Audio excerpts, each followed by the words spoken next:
Medina যাইতে পারলাম না, মদিনা দেখতে পারলাম না। বলেন সবাই, মদিনা যাইতে পারলাম না, মদিনা দেখতে পারলাম না। আমি অসহায় তাই এত দূরে রই, আমি অসহায় তাই এত দূরে রই, শুধু সালাম জানাই মদিনা যাইতে পারলাম না, মদিনা দেখতে পারলাম না। মদিনা নাম কত মধুর,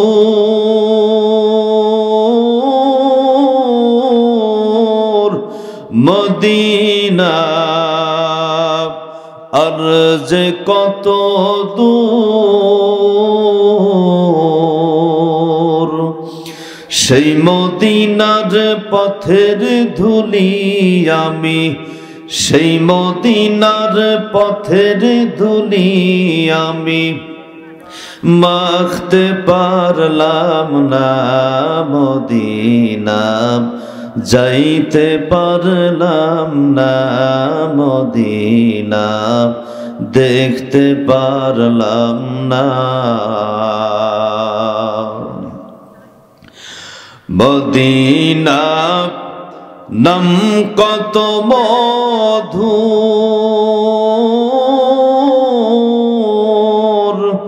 মদিনা আর যে কত দূর, সেই মদিনার পথের ধুলি আমি মাখতে পারলাম না, মদিনা যাইতে পারলাম না, মদিনা দেখতে পারলাম না। আমি অসহায় তাই এত দূরে রই, আমি অসহায় তাই এত দূরে রই, শুধু সালাম জানাই মদিনা যাইতে পারলাম না, মদিনা দেখতে পারলাম না।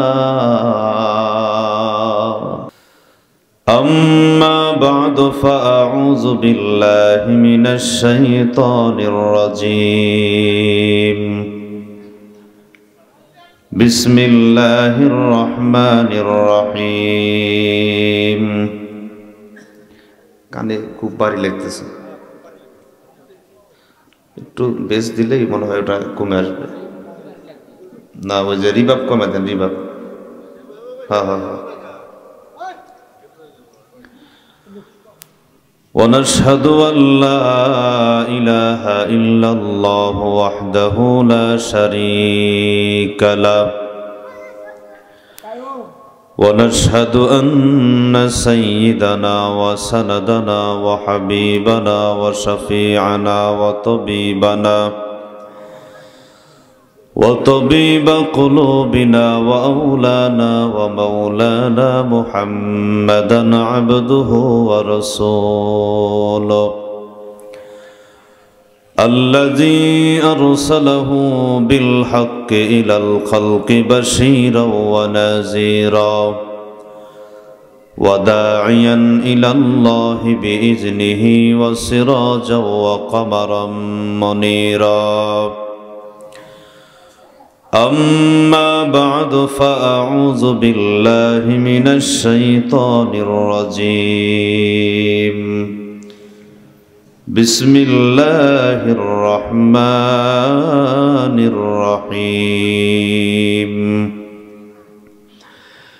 يا أيها الناس اتقوا ربكم إن زلزلة الساعة شيء عظيم وقال النبي صلى الله عليه وسلم سبعة يظلهم الله في ظله يوم لا ظل إلا ظله الإمام العادل وشاب نشأ في عبادة ربه ورجل قلبه معلق في المساجد ورجلان تحبا في الله اجتمعا عليه وتفرق عليه ورجل طلبته ذات منصب وجمال فقال إني أخاف الله ورجل تصدق بصدقة إخفاء حتى لا تعلم شماله ما تنفق بيمينه ورجل ذكر الله خاليا ففاضت عيناه أو كما قال عليه الصلاة والسلام صدق الله مولانا العظيم وصدق رسوله النبي الأمي الكريم ونحن على ذلك لمن الشاهدين والشاكرين والحمد لله رب العالمين اللهم صل على سيدنا ومولانا محمد وعلى آله وأصحابه وبارك وسلم يا رب صل وسلم دائما أبدا على حبيبك خير الخلق كلهم بلغ العلا بكماله كشف الدجى بجماله حسنت جميع خصاله صلوا عليه وآله محبت جرے آواز بلغ العلا بكماله كشف الدجى بجماله حسنت جميع خصاله صلوا عليه وآله মদিনা যাইতে পারলাম না মদিনা দেখতে পারলাম না বলেন সবাই মদিনা যাইতে পারলাম না মদিনা দেখতে পারলাম না আমি অসহায় তাই এত দূরে রই আমি অসহায় তাই এত দূরে রই শুধু সালাম জানাই মদিনা যাইতে পারলাম না মদিনা দেখতে পারলাম না মদিনা নাম কত মধু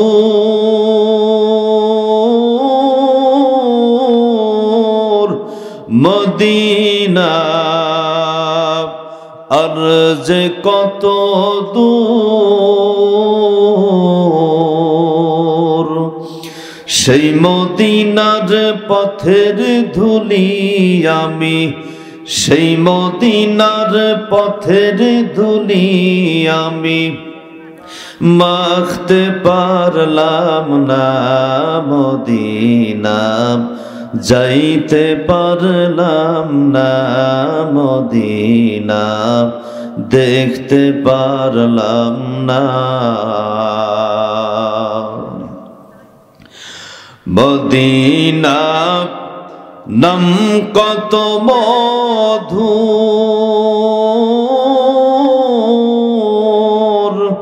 মদিনা আর যে কত দূর।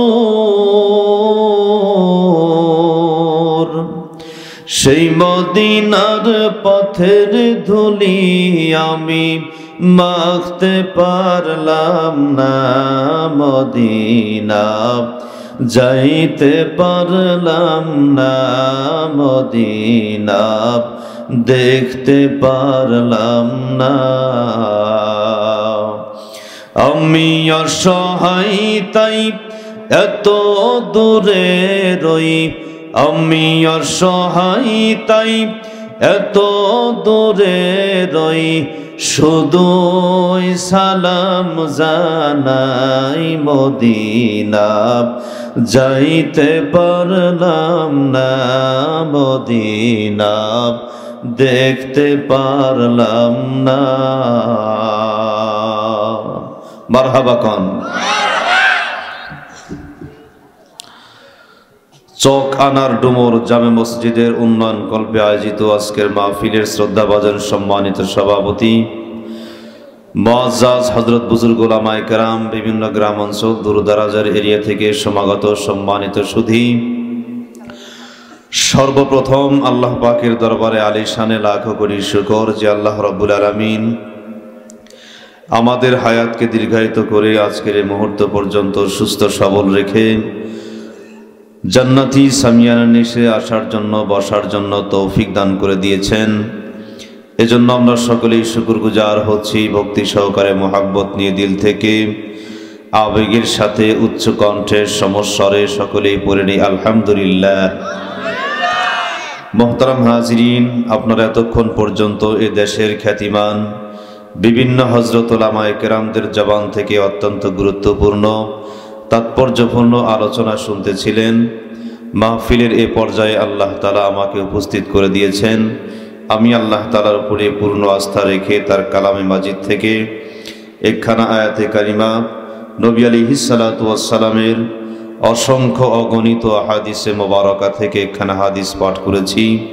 আল্লাহ রাব্বুল আলামিন যদি আমাকে তৌফিক দান করেন, তার দয়া যদি শামেলে হাল হয়, তেলাওয়াতকৃত আয়াতে কারিমা পঠিত হাদিস সামনে নিয়ে নির্ধারিত সময়ের ভিতরে একটি বিষয় নিয়ে আপনাদের সামনে আলোচনা করব। আপনারা দোয়া করুন যাতে করে আল্লাহ তাআলা আমাকে তথ্য সমৃদ্ধ, ইখলাসপূর্ণ আজকের প্রয়োজনে অতীব জরুরি দ্বীনি আলোচনা করার তৌফিক দান করেন, আমিন। মোহতারাম হাজিরিন, আমরা অনেকেই জানি বর্তমান যেই সূর্য আমাদের মাথার উপরে তাপ দিচ্ছে, এই সূর্যটি পৃথিবী থেকে 9,30,00,000 মাইল দূরে রয়েছে। কত ভাই? 9,30,00,000 মাইল দূরে। 9,30,00,000 মাইল দূর থেকে আমাদেরকে তাপ দিচ্ছে। এই সূর্য যদি 9,30,00,000 মাইল দূর থেকে সামান্য পরিমাণ নিচে চলে আসে, এই পৃথিবী বসবাসের অনুপযোগী হয়ে যাবে। আর যদি সেখান থেকে বিন্দু পরিমাণ উপরে উঠে যায়, তবু ওই পৃথিবীতে মানুষ বসবাস করতে পারবে না। এই সূর্য যেই জায়গাতে রয়েছে, ওই জায়গা থেকে যদি অল্প একটু নিচে চলে আসে, এই পৃথিবী পুড়ে ছারখার হয়ে যাবে। তরুলতা, গাছপালা যা আছে সব পুড়ে ছারখার হয়ে যাবে। নদী, সমুদ্র, সাগর, মহাসাগর যা আছে সব কিছুর পানি শুকিয়ে শেষ হয়ে যাবে। মানুষ পুড়ে ছারখার হয়ে যাবে, জমিন পুড়ে ফেটে যাবে, কয়লা হয়ে যাবে। তো আল্লাহ রাব্বুল আলামিন এই পৃথিবী থেকে সূর্যকে যেই স্থানে রেখে দিয়েছেন, ওই জায়গা থেকে আমাদেরকে তাপ দিচ্ছে। যতটুকু আমাদের প্রয়োজন ওই পরিমাণ দিচ্ছে। কিন্তু কিয়ামতের ময়দানে এই সূর্য তার যথাস্থানে থাকবে না, সেখান থেকে নিচে চলে আসবে। কোরআন এবং হাদিসের ভাষায় প্রতিটা মানুষের মাথার আধ হাত উপরে চলে আসবে এই সূর্য।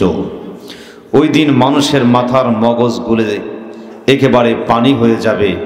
মানুষের শরীরের ঘাম ঝরতে ঝরতে সেই ঘামের মধ্যে প্রতিটা মানুষ হাবুডুবু খাবে, কারো হাঁটু পর্যন্ত, কারো গলা পর্যন্ত, কারো নাক পর্যন্ত, কেউ বা সেই ঘামের মধ্যে সাঁতার কাটতে থাকবে।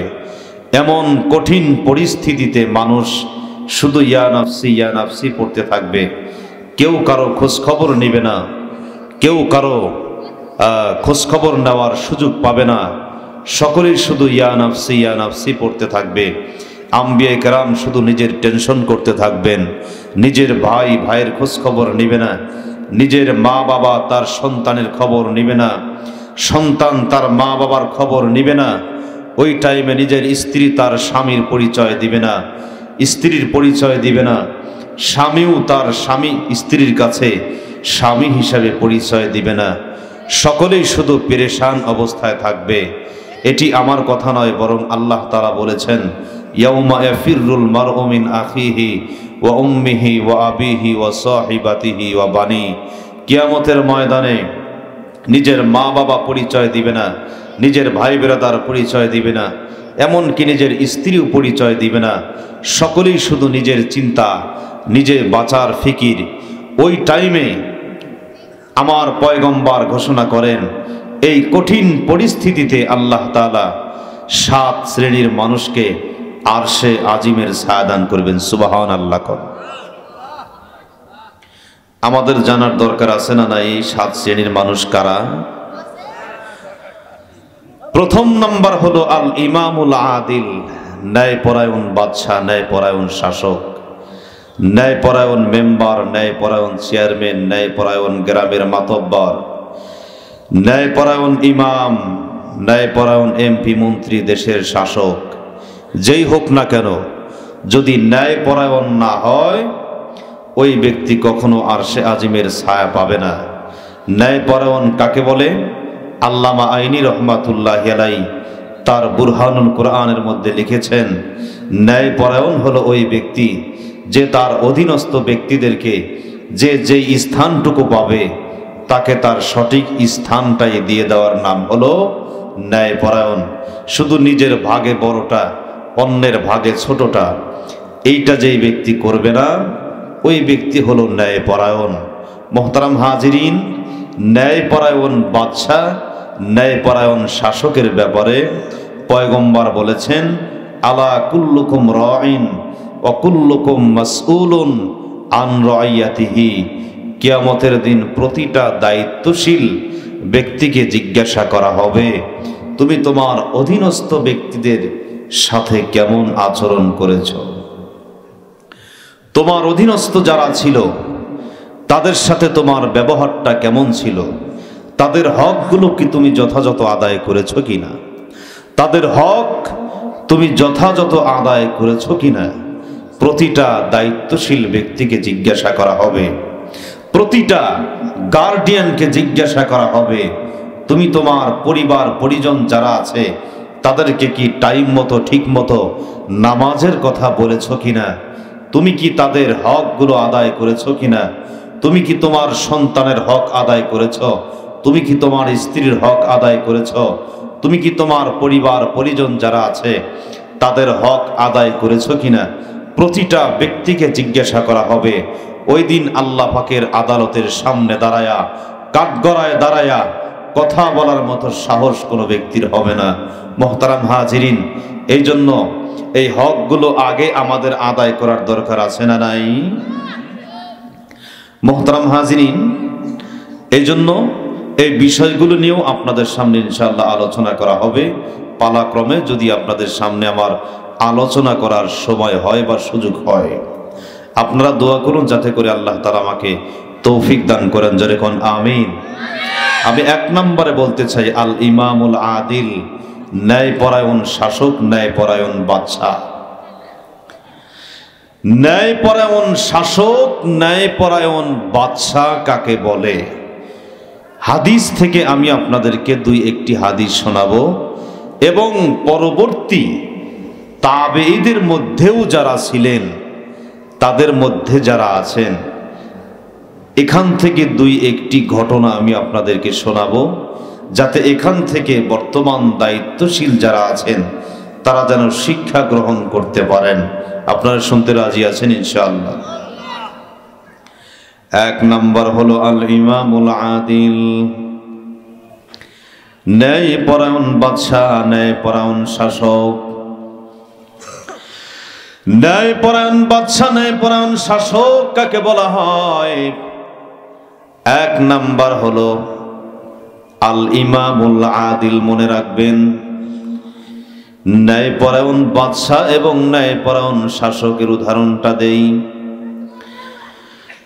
ফারুক আজম হযরত ওমর রাদিয়াল্লাহু তাআলা আনহুর জামানার কথা বলি।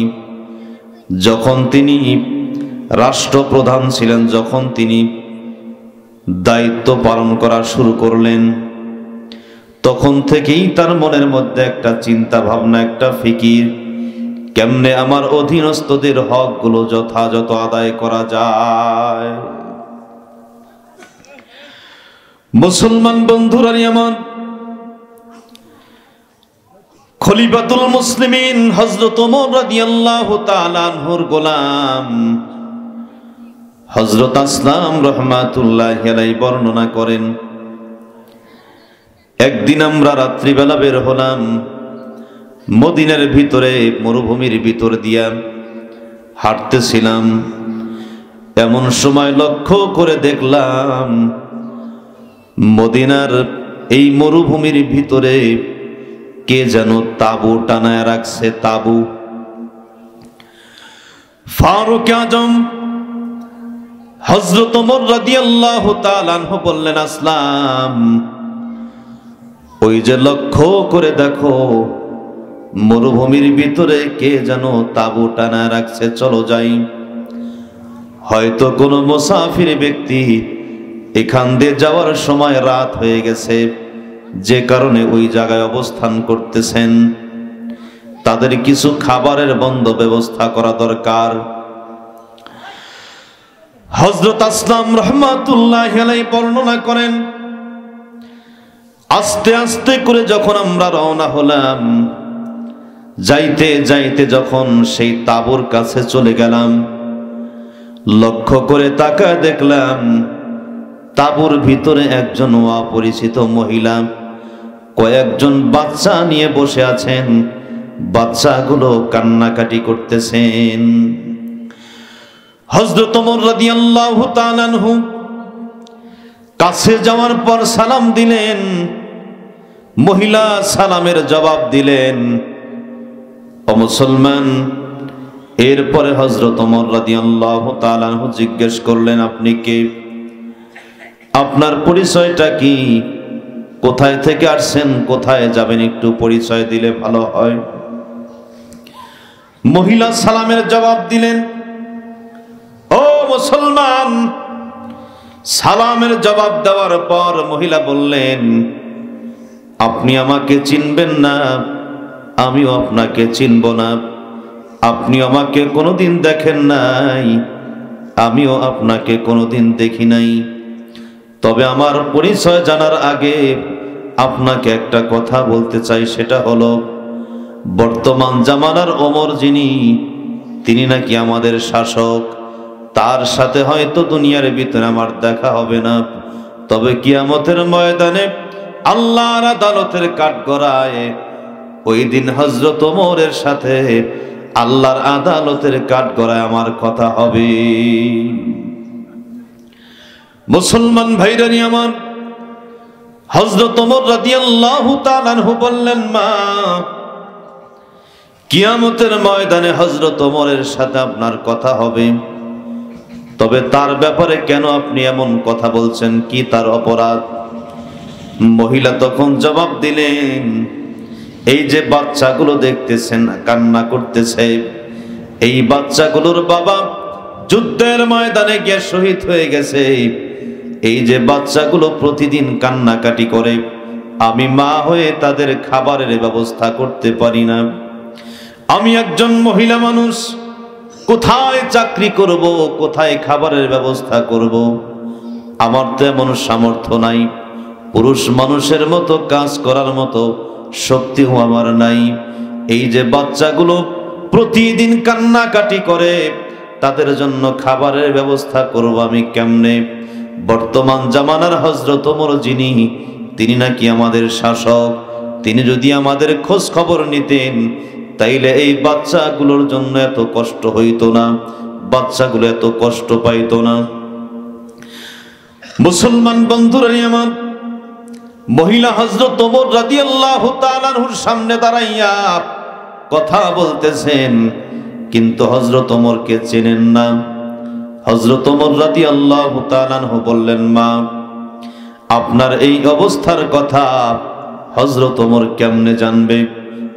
মহিলা তখন জবাব দেয়, আল্লাহর বান্দা শোনো, এই যে ডেকসির ভিতরে কোনো খাবার রান্না করি না, এই ডেকসির ভিতরে আমি শুধু পানি জাল করতেছি, পানি।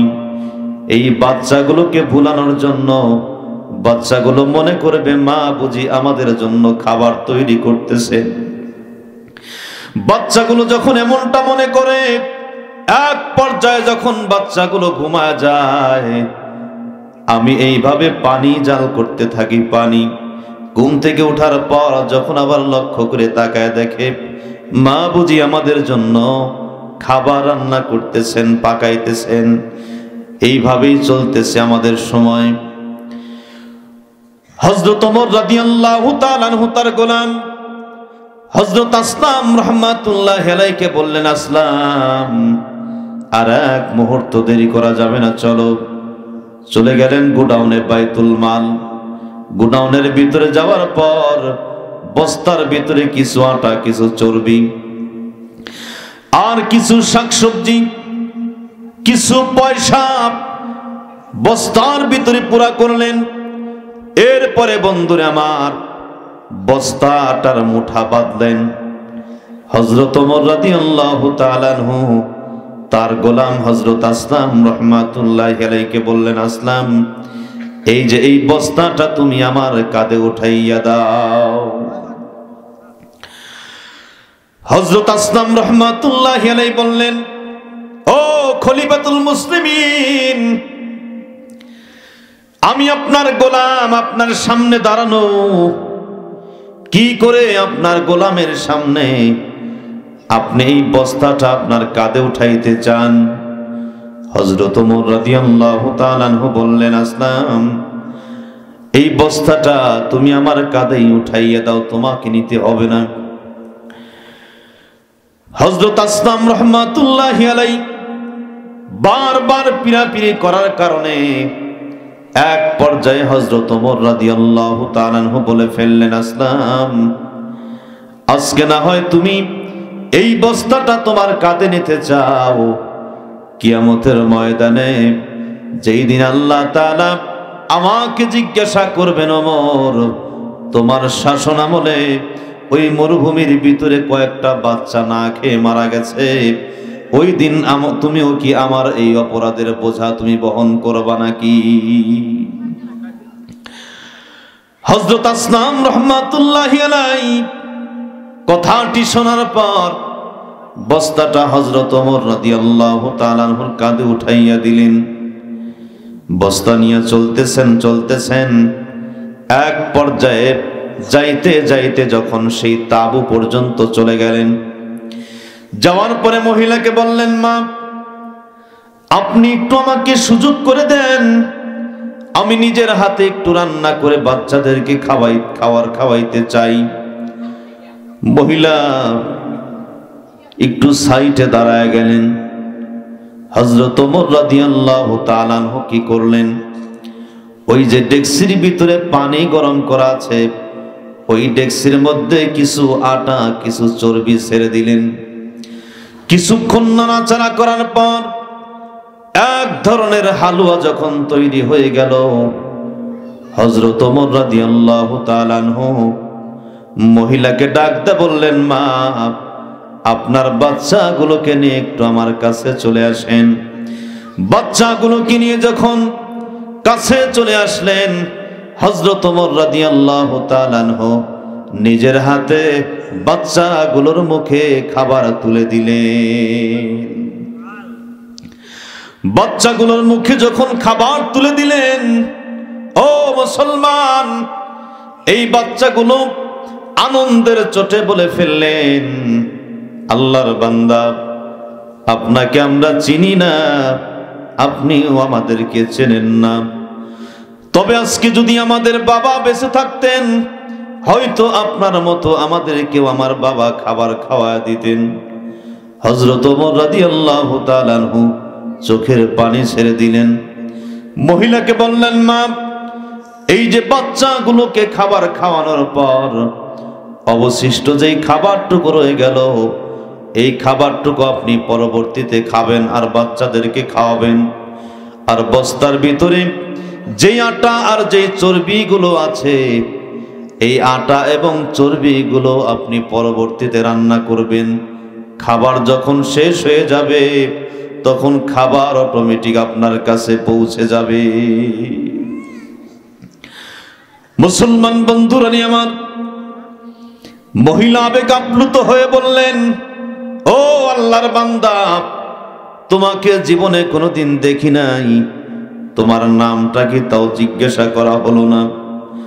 তবে বর্তমান জামানার হযরত ওমর যিনি আমাদের শাসক, তিনি যদি আমাদের ওমর না হয়ে আল্লাহ তোমাকেই বর্তমান জামানার ওমর বানাইতেন, না জানি কতই না ভালো হইতো। হযরত ওমর রাদিয়াল্লাহু তাআলা আনহু বললেন, ও মা, তুমি যেদিন ওমরের দরবারে যাবে, ওই দিন ওই জায়গায় তুমি আমাকেও দেখতে পাবে। হযরত ওমর রাদিয়াল্লাহু তাআলা আনহুর গোলাম হযরত আসলাম রাহমাতুল্লাহি আলাইহি বর্ণনা করেন, ওখান থেকে ফিরে আসার পর কিছু দূর যাওয়ার পর হযরত ওমর রাদিয়াল্লাহু তাআলা আনহু বসে পড়লেন। ও মুসলমান, এরপরে আবার রওনা করলেন। কিছুক্ষণ পর হযরত আসলাম রাহমাতুল্লাহি আলাইহি জিজ্ঞেস করলেন, আমিরুল মুমিনিন, একটা কথা বলতে চাই, যদি বেয়াদবি মনে না করেন। কি কথা বলতে চাও বলো? হযরত আসলাম রাহমাতুল্লাহি আলাইহি বললেন, খলিফাতুল মুসলিমিন, ও ওমর, ওই যে আপনি বাচ্চাগুলোর কাছ থেকে বিদায় নিয়ে চলে আসার পর কিছু দূর আসার পর আপনি বসে পড়লেন, আবার সেখান থেকে চলে আসলেন, এর কারণটা একটু আমরা জানতে চাই। হযরত ওমর রাদিয়াল্লাহু তাআলা আনহু বললেন, এর কারণটা হলো, আমি যখন সর্বপ্রথম সেখানে গেলাম, বাচ্চাগুলোকে কান্নারত অবস্থায় দেখেছিলাম। আবার ফিরে আসার সময় ওই বাচ্চাগুলোর হাসি মুখটা দেখে আসলাম। ও মুসলমান, শুধু হাদিস শুনলে হবে না, এই জায়গা থেকে আমাদের শিক্ষা গ্রহণ করা দরকার। বর্তমান জামানার শাসক যারা রয়েছেন, বর্তমান জামানার উপদেষ্টা মণ্ডলী যারা রয়েছেন, এই জায়গা থেকে শিক্ষা গ্রহণ করা দরকার। আমাদের অধীনস্থ যারা রয়েছেন, তাদের কেমনে খোঁজ খবর নিতে হয়।